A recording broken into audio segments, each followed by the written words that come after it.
referees as being referees in South African football? Like, because people are saying now, the standard is dropped and it's unprofessional. There's no standard that has dropped. The standard has always been low.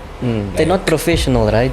No, and they are very arrogant. I'm sorry to say this. Under his breath, he said, like, I will show you.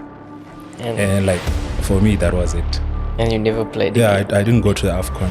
Whatever their formation, we play 4-4-2. Yeah. A lot of people will want me to say leaving Chiefs, but like, I don't regret leaving Chiefs.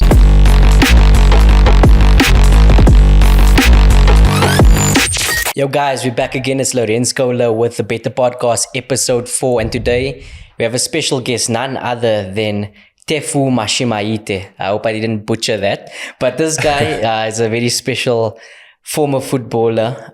He won 2 league titles with Kaizer Chiefs. Many people will remember that. That was the last time Chiefs lifted the league title. He won a Swedish Cup with BK Häcken. He played for SuperSport United, a former Bafana defender as well.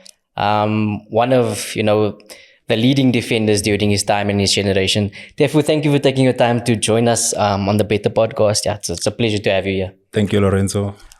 Thank you for the welcome. So yeah, just to start it off, how would you describe Tefu? Who is Tefu and life after football? Like, you know what I mean? That's a multi-pronged question because I am a son, I'm a father, I'm a partner. Currently the president of FUSA Football Union of South Africa, trying to pursue my studies. But like life after football has just been interesting, new dimension, trying to go back and help the young and upcoming, to realize their dreams and to also protect them. As part of FUSA, obviously. So yeah, that's basically what I'm busy with. So, I mean, you did dabble in a couple of other things as well when you retired. Yeah. Why have you taken this direction now? I've always said that like I am not interested in coaching because I don't think all footballers should become coaches like after retirement. I think there's so many spheres, so many careers within football that we can pursue, and I've always been interested in pursuing the administrative part of football. So that's where I'm trying to like just learn skills and gain experience, because it's easy to move sideways as a coach, but like to go to the next level, to become an administrator, it requires a lot. So I just want to challenge myself, because I feel like footballers or former footballers, they are better positioned or better placed, to take care of football affairs. So that's my core belief. Yeah. I mean, it obviously helped that, that you studied before you went into the pro game. And I think what you studied is also in line with administration. True. But just for people who don't know, you got your degree. What did you study, for those who didn't know? Well, when I left Limpopo, which is where I come from, came through to Wits, registered for BA, Bachelor's Arts. But initially I registered for law, LLB. But because my major goal was to become a professional footballer, after 2 years, then I switched to BA. I majored in international relations and political science. And I graduated in 2005. And that's when I gave my mother her degree, and then I decided to go pursue my footballing degree. But you touched on coming from Limpopo. What was like your upbringing, your childhood like that made you want to pursue professional football? Well, I come from a village, very agrarian, not much happening. So the big ticket on the weekend, it's if there's local tournaments or if there's like football on TV. So that's what I obviously like. If you come from villages or you come from, Emakasi, that's what you gravitate towards. That's the only thing that you have, football. So that's where I learned to hone my skills, and I developed my passion but I always had a vision that like I can make it to the pro leagues. I believed in myself. I come from a family where I have about 3 or 4 cousins who were really great players, and they came before me.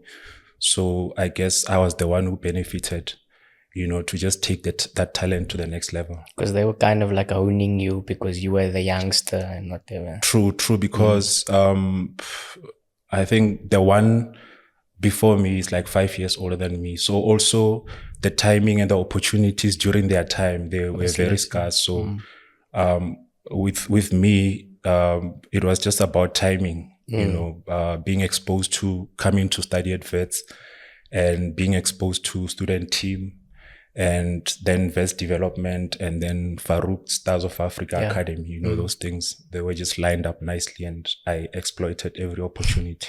Yeah, but I mean, like, if you're coming from the village and stuff, you said you aspired to become a pro. I get of the township things, the tournaments and things, but was it, did you go to old Peter Mokaba Stadium, or did you watch on SABC, like PSL? Like, what were those teams or players or things that inspired you to say, Well, it was mainly like local teams. Peter Mokaba was like very far from where I grew up. So it was local football, but like in my young mind, that was my world. We had like village heroes that I looked up to growing up. But I have to say that, Bafana winning AFCON in 1996, and, around that era, I think I was around 12 years old, that just like shaped my dream. The TV like exposed that, opportunity for me to say I can always reach that level and play at that level.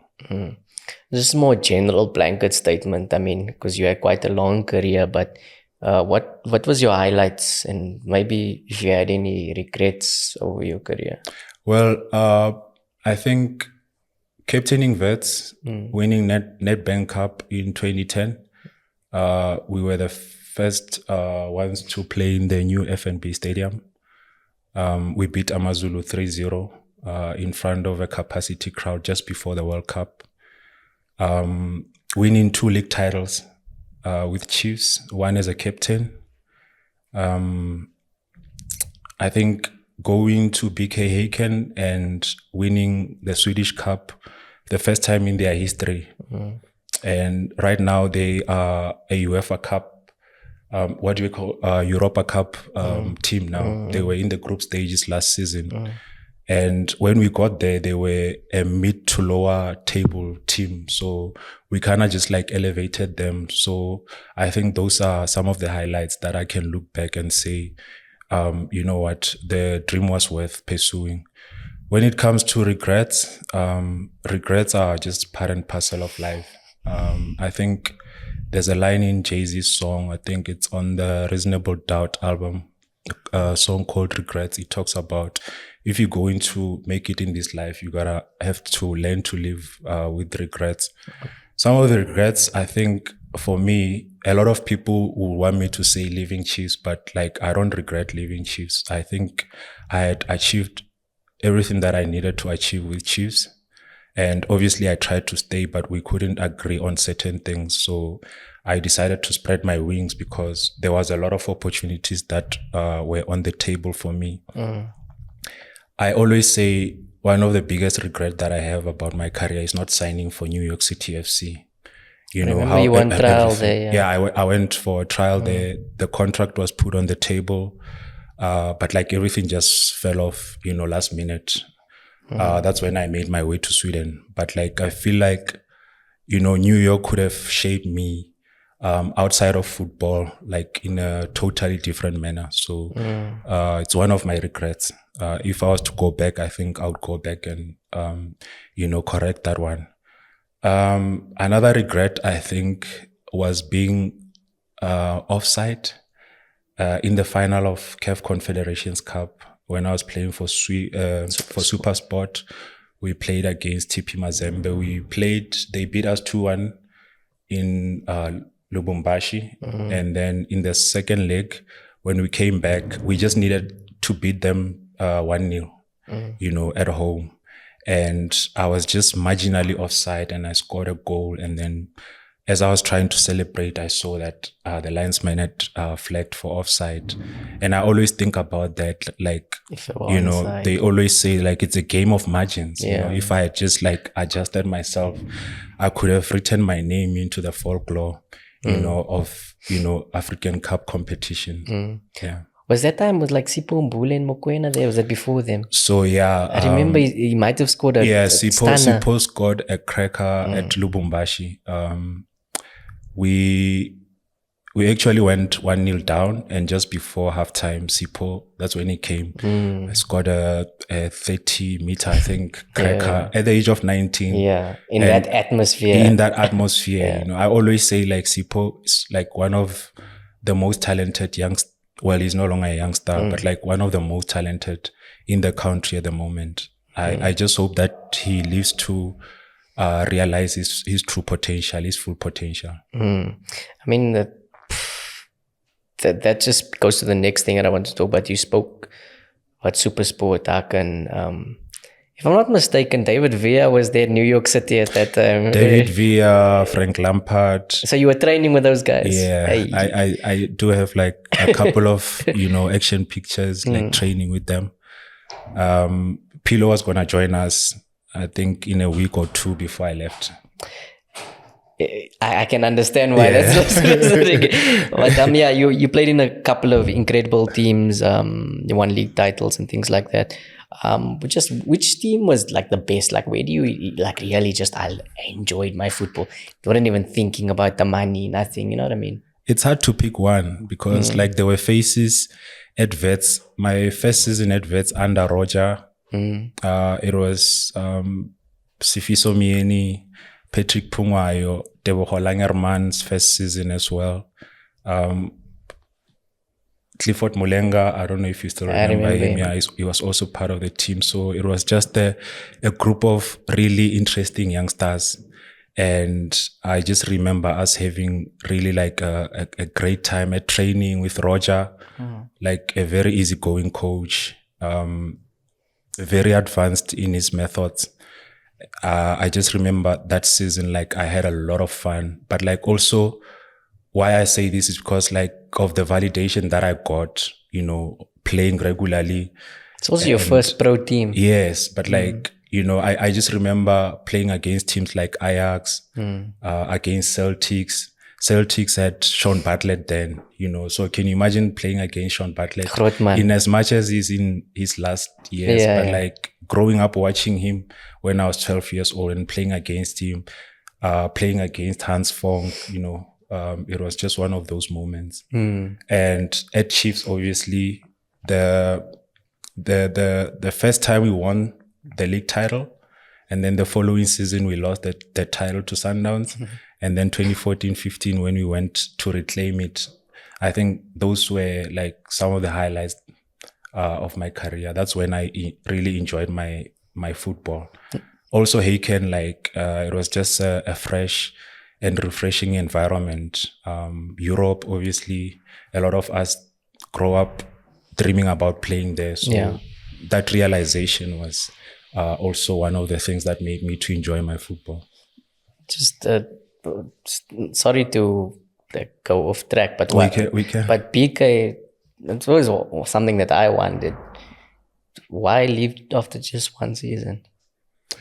I think that's when like my passion for football started like just waning down, to be honest with you. And one of the reasons why I left as well, because like I had a huge injury. I had an operation. That was the first time I heard about compartment syndrome. And it was because of the climate that side, most of the stadiums are artificial. So I was not like playing in adjusting snow. well. Yeah, I was not adjusting well to playing on the hard surface. Snow was not really like a major issue, but like it was just the playing surface. So it affected me. And like at that time, I thought I nearly lost my leg. So after recovering from that injury, I just decided, you know what, let me go back home, try to prolong my career. And that was the main reason. It's quite interesting because we have a couple of players who are in Sweden and who played in Sweden, and they did say that it was challenging, like especially during the winter periods. Yeah. Where it's like it's almost nighttime all day. You know what I mean? It's like it's a depressing environment sometimes. Yeah, it is. It's quite shocking because like in winter you only see 3 hours of sunlight, and like it's just so depressing. And like compare that to Limpopo. Yeah, where it's like it's blazing hot and like you are always out. So it's like just an a polarity. Yeah. But yeah, so we've established you played for good teams, many obviously defensive partners over the year. I would assume that Eric Mato was probably your best partner over your career. Yeah, we created something at Chiefs. I mean, like even now, people still, always remind me, about that solid partnership that we created. I think one season we had the best defensive record, and I think it was just down to that partnership. We had a lot of understanding. Tawa was still young, energetic, and I could, summon him to do certain things that I couldn't do. And like, I was always like ready to cover his mistakes, and he was also like complimenting me in situations where I was lacking. So I think it was just down to understanding each other and willing to die for each other on the field. I mean, in terms of him, you expecting like how his career went after missing you? Yeah, people say that, but I don't really wanna take credit or Yeah, obviously you complimented each other. Yeah, but you never know. Maybe it was just the timing. Maybe it even has nothing to do with me. Yeah, these things happen.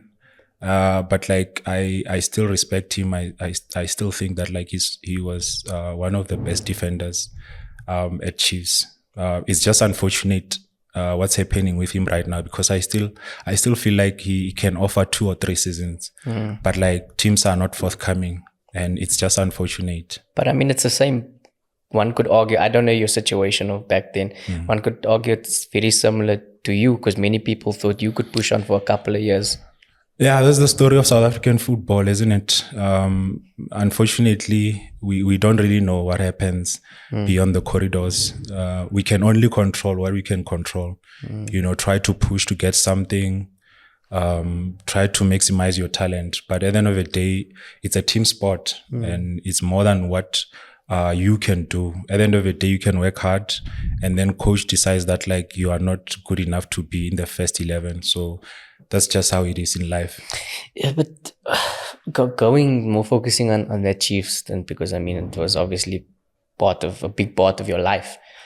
I'm sure your life completely changed from going from modest family environment of Wits to becoming, part of Chiefs where all eyes are on you and things like that. Yeah. But if you look beyond what you guys achieved there, because I mean, everybody knows what happened. You were one of the dominant forces of South African football. Looking now at what happened since then, where do you think things kind of went wrong? I think it was a lack of planning and continuity. I mean, like, I feel like with that squad that we had, we could have played from 2015. We could have played 2 or 3 more seasons. And just for refresher, it's Parker, Shaba, Litsulunyane, Tefu Mashamaite, Kaka, Kune, George Lebesi, George Maluleke, Masango. I can't remember who was up front for you guys. There was Kingston, but Kingston left 2014. Yeah, you had another striker. There was Katsande, there was Ntembu. We signed Zulu. Yeah. I mean, like, there was not a lot that needed to change. Like, you just, the structure was already there. You just needed to blood in, like, few young stars there.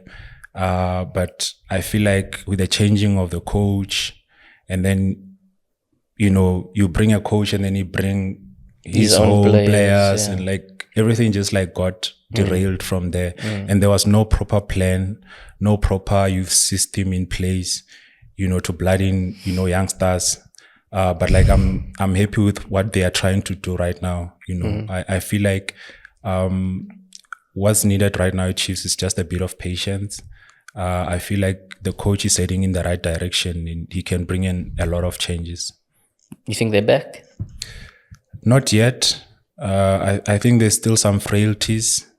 It's easy to get carried away because it's Chiefs, once there was a point when we couldn't even like win 3 games in a row. So now we like winning convincingly and it's easy to get carried away and think, now we are back. But there's still a few adjustments that needs to be made.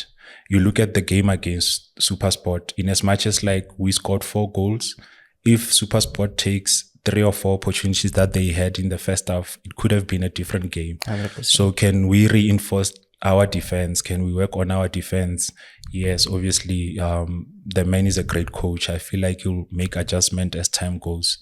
But I feel like if we don't get anything this season, which I hope it doesn't happen, I feel like we need to just be patient because like in 2-3 years, it's going to be a different Chiefs. I mean, one of the things that when I opened up the questions to the public, they did mention something like, what do you actually think of the new look defense? Because a lot of people were saying going into the season, the coach must sign new strikers and and then they've spent all the money on defenders. But that is always like, ever since like 2016, 17, it's always like, okay, sign defenders. And then they sign defenders do well, and then we don't score.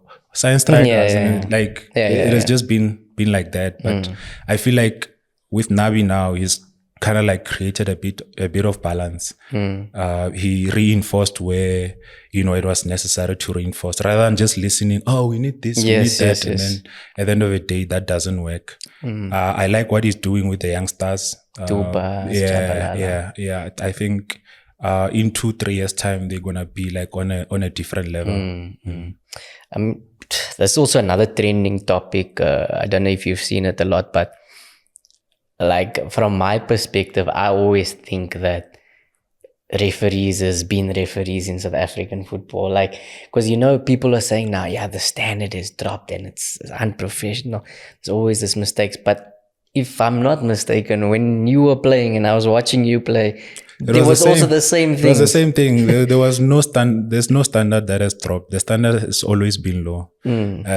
We've complained about the refs. But they're not professional, right? No, and they are very arrogant. I'm sorry to say this. I remember during my time, as a captain, you approach a ref to try to get an explanation of his decision. And he tells you that like, you are not my captain. And I'm like, what's the point of me wearing an armband if I can't come and like represent my team? So, but I also feel like the system protects them a lot. Because like in England, you do have like review committees that take like real action. You get yellow cards and red cards that get rescinded. But like here in South Africa, like a referee can make a mistake and then they get away with it. Or he gets suspended and next week is back. So I feel like the system is partly to blame, but referees have always been a thorny issue. So I hope, with the cries that are happening right now, something can be done because like it's taking our football back. But I mean, there's a lot of people that's, how can I say, conspiracy theorists and whatever. But do you think they're just not good, or do you think there's something more sinister behind it? I mean, like this is just your opinion. Like at the end of the day, from even from your playing days, did you ever feel there was something more sinister than just? I think like they are human. At the end of the day, pressure does get to you. I don't think there's anything sinister. Brown envelopes. we always got accused at Chiefs when we were winning of they always said Bobby was pushing brown envelopes. But like at the same time, like you are playing and you are seeing that, but this ref is against us. But at the end of the day, they are accusing Bobby of like paying the ref. So I don't think it's anything to do with the administrators paying them. But it's not just the ref. Sometimes like I was watching the Chippa versus was Sekukune now recently, or TS Galaxy. Yeah. The assistant ref sometimes also gets the wrong call and the ref still gets blamed. Basically what happened was, I think they were going for a ball and the defender tramped on Letswalo's leg. Yeah. And Letswalo got a yellow card and... I watched that game until they scored the goal, so I didn't see the incident. But like I had to switch, I think, to Arsenal or Liverpool's game. Yeah, but on the flip side as well, you look at Zakele Siwela's call. Was it Pirates against during the week? Wasn't it the Magezi? Yeah, I mean, like that was a spot on. A great call. But so nobody's going to talk about it. Sometimes we don't talk about it because it's your job. Yeah, it's your job. You see, so there's a give and take. Yeah. So. But yeah, going towards your international career, I mean, I think you played like five, maybe 5, 6. I can't even remember. Yeah, but like there was a lot of competition at the time. But there's one game specific that I remember you started in with Tower under Sheikh's 2014 against Nigeria. Yeah. It was 2-2 draw. Tokelo Ranti scored both goals. Yeah. I just want to read this line up for you so that you can remember exactly what game I'm talking about. It was Darren Keat was our goalkeeper, the late Anele Ngonga. It was Tawa, yourself, Sibusiso Kumalo, Dean Furman, Letsulu Nyane. Opa Manisa was playing as a wide left midfielder, Masango, Kermit, and Ranti. Now, there's a couple of things I've always been dying to ask you about this. Yeah. Ranti, what happened to this guy? Because Nigeria is the Mikel, it's the big players. He destroys them. He ends up in EPL, and then all of a sudden. Yeah, I had the privilege of playing with Tokelo at Stars of Africa. Yeah.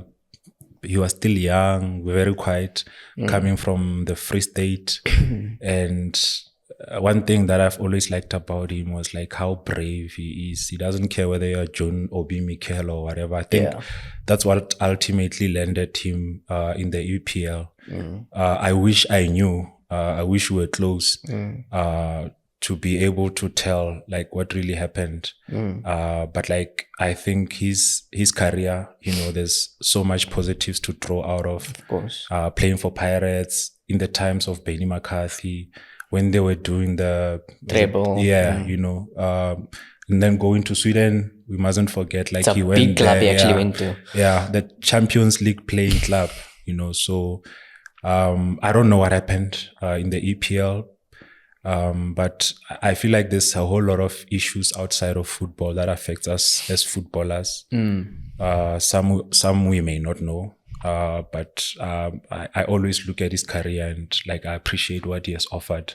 I mean, like that game against Nigeria, he took on what was his name, Azu, and what's this other guy? Those guys played in the AFCON. Yeah, I know they're playing in Europe. They won AFCON a year before, in South Africa. Yeah. So it was a top team. It was a top. Omeru, Kenneth Omeru. He just, he played around with them, and he was just alone taking them on like they were nothing. Yeah. And like you look at his height versus them, like he was not scared of them. He has a heart of a lion. So I only hope and wish that like he can appreciate what he did for South Africa. That's a funny thing also, the coach Sheikhs, we had Opa Manisa here a couple of months ago. I want to know if you can reaffirm this. But he said there wasn't much like tactics with Coach Sheikhs. No, zero. He just said like, guys, okay, here's the team. You guys are good. We trust you. Yeah. You can beat these guys. And that was it. Yeah. Like you are playing for Chiefs. Some guys are playing for Sundowns. Yeah. I don't know about other teams. Yeah. But like, Super Sport as well.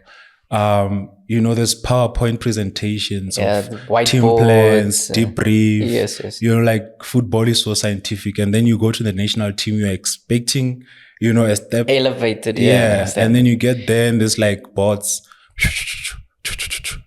We're gonna play 4-4-2. I don't do this 3-5 what thing. 4-4-2. It's not even about how the opponent is gonna be playing. There's no studying. It's like we just like whatever their formation, we play 4-4-2. Yeah. And sometimes you go on the field and you have to make your own adjustments as players. But how did you win like that? Like, hey, there's a whole lot of coaches in the PSL who are like that and they still win.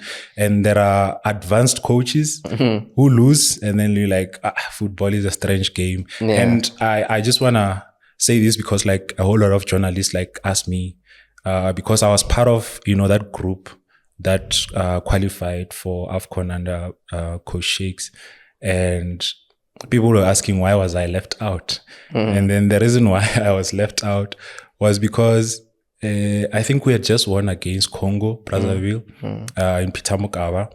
So it was confirmed that we were going to the AFCON, but like we had one game, the one that you mentioned against Nigeria. And then we are training at Orlando, and I just want to come back to that issue of the tactics and everything. Yeah. And, we are doing a session 11v11. The other guys are like playing like Nigeria.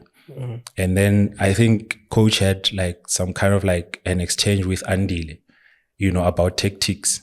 And then I just chimed in, to say, but like coach, Andile is right, what he's suggesting. And then under his breath, he said like, I will show you. And like, for me, that was it. And you never played I didn't go to the AFCON. Like, I mean, like after being involved for so many games, in as much as I didn't play in. But Andile was challenging him or just having a normal conversation? It was a normal conversation. And like, you come from clubs where like with Stuart. Stuart like was that open. Like you can say, but like coach, that's nonsense. I think we should do this and this and that. And like, he'll take it. And then like, you're coming from that environment and you're just like, okay, this is how football is. Like, because it's not like we are robots. We also see situations and we try to like build and construct. But like, some coaches, they have got that principal mentality that like, sit down, stand up, so, but like, it is what it is. I think for all the like, how can I say, restrictive things or the things that he lacked in Coach Shakes, he was a very good identifier of talent. And this leads me to the question of, on the bench on that day, we had an 18-year-old Rivaldo Kutsia and we had a 25-year-old, because this is 10 years ago, a 25-year-old Themba Zwane. There was also like, hey, don't forget, he was 17. Yeah, Fakhri, like he was in and around there. Ayabulela Kongobe, he had a different surname that time. He was with Rivaldo in the Amajita squad at the time. Oh, okay, he was not in our group. Yeah, but he was but anyway, besides the point, Rivaldo since then he's only got 19 caps in 10 years. Firstly, let me start with him. Did you expect that to happen, that he's only sitting on 20 caps, having made his debut at 17? No, you don't expect him to be sitting at 19. I mean, if you look at Europe, at European football, players that age, when they make, their first start, like they go on to play up 140 times. But like he has had some trouble with injuries, long layoffs, so we mustn't disregard that. But also positional change as well, like also the culture of consistency. There's like one national team coach this year, and next year it's a different one, and they come with their own players. So those are the factors that sometimes contribute to the lack of consistency. But his quality at that time? Proper quality from, I think the first game I witnessed it because I was sitting on the bench. He played with Tower against Congo. At 17. Yeah. At 17, and he just played like he had been playing forever. He was so composed, winning aerial headers against, those tall Congolese players. And he was just destined for great things. And unfortunately, injuries like affected him.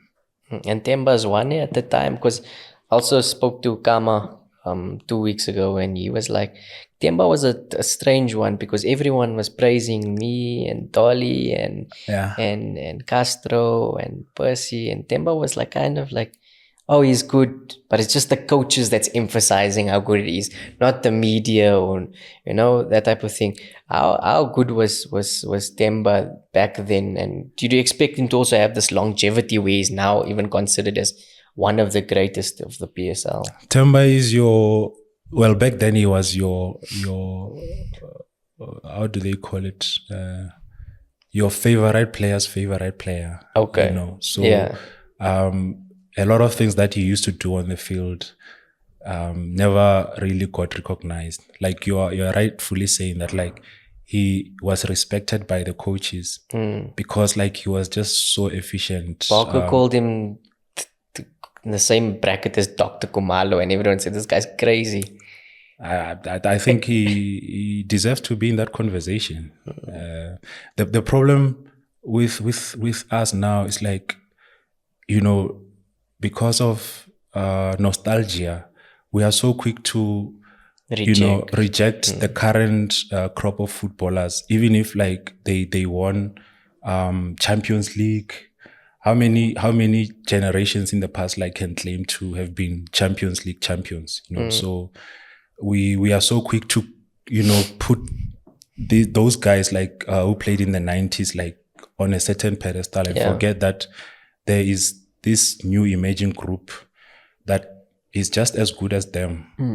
But like going back to the issue of Temba, I think he deserves to be in that conversation for being one of the greatest. But I mean, why was he so like in and out of the national team if he was always so consistent? I think it's part of his developmental journey. It's also what I mentioned about coaches chopping and changing systems. Yeah, so because like sometimes like you would want someone who really like understands you, and like Temba is quiet because but we didn't play with a natural 10 for many years, and then Bruce comes in, clicks. I mean, like Bruce is like so advanced in my opinion that like I'm not surprised that like he is able to like just put all of this talent that we have in the country. We are where we are as a country right now. And he's put us on the map now because he has. National Team of the Year nomination at the CAF Awards now. Ron 3 awards. He's also up for Coach of the Year. Sundowns for Club of the Year. But Ronwin obviously is I think you played with him at Supersport. Yeah, at Supersport, yeah. And at that time they were calling him Mr. Open Net. And you know what I mean? I'm talking about the fans now. Yeah, it was just that experience against Brazil. But even in the PSL, they were like, but I think it's because of the comparisons with the Kunes and the... But like Ronwin has always been a top player. Like very, very advanced. He's on that level, Yabo Rivaldo. Like matured at a young age. Maybe misunderstood in the beginning, but like right now, I feel like we just fully like seeing his full potential. So do you think we can see that with Rivaldo as well? Now he's 28 years old. Maybe. We'll just have to wait and see. But like I feel like for the past season, he's really like played consistently. So I hope that like injuries don't affect him and he just continues to grow. But then you seem like you watch football a lot now. Who's the defensive prospects that's really caught your eye now in the PSL? Because for me, I looked at Imi Ocon. I like Cupido. I know he's a bit older, and then I think you would take maybe a liking to more left-footed defenders as well.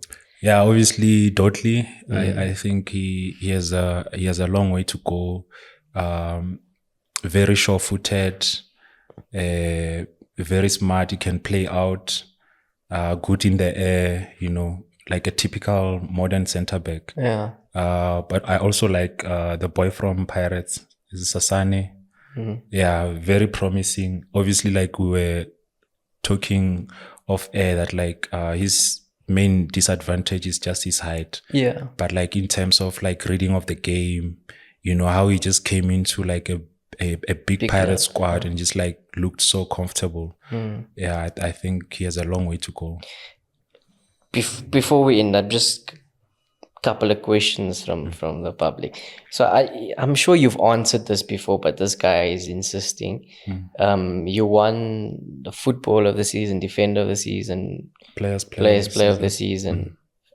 Why did you leave Chiefs after such I know you mentioned now that you felt like you achieved everything, but was there like maybe a defining moment or something that was said that you're like, okay, I'm gonna try something new. Yeah.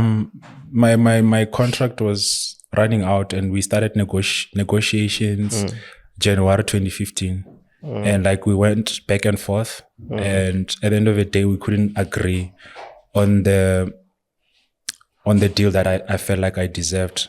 Because remember, when I came from Vets, it was more of Chiefs telling me that like, we are gonna give you this much, because like I hadn't done anything. But over the years, like I proved myself. Yeah. And if I go to the negotiating table with 2 league titles, Captain. player of the season, defender of the season, then I've got leverage. Of course. And at the end of the day, because like you are dealing against the machine is always going to accuse you of saying that you are greedy. Like I received, all those accusations, but like I was only trying to look out for myself, because we are in this, to take care of our families and make money while we can still.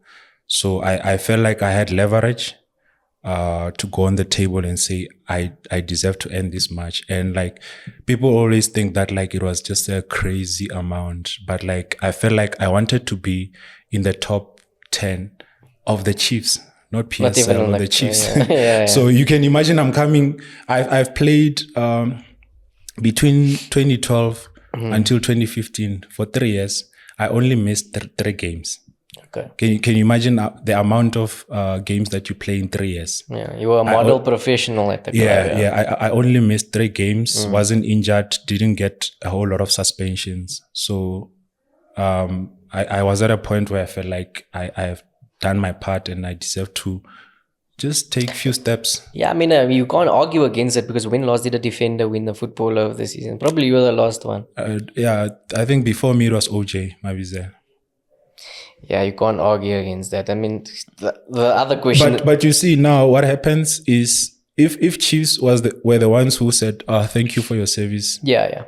It wouldn't be like, Chiefs, you guys are, But like, because it's against the individual, because of the system, then like the individual is wrong. Yeah. Because, I mean, there's a lot of things that left unsaid and whatever.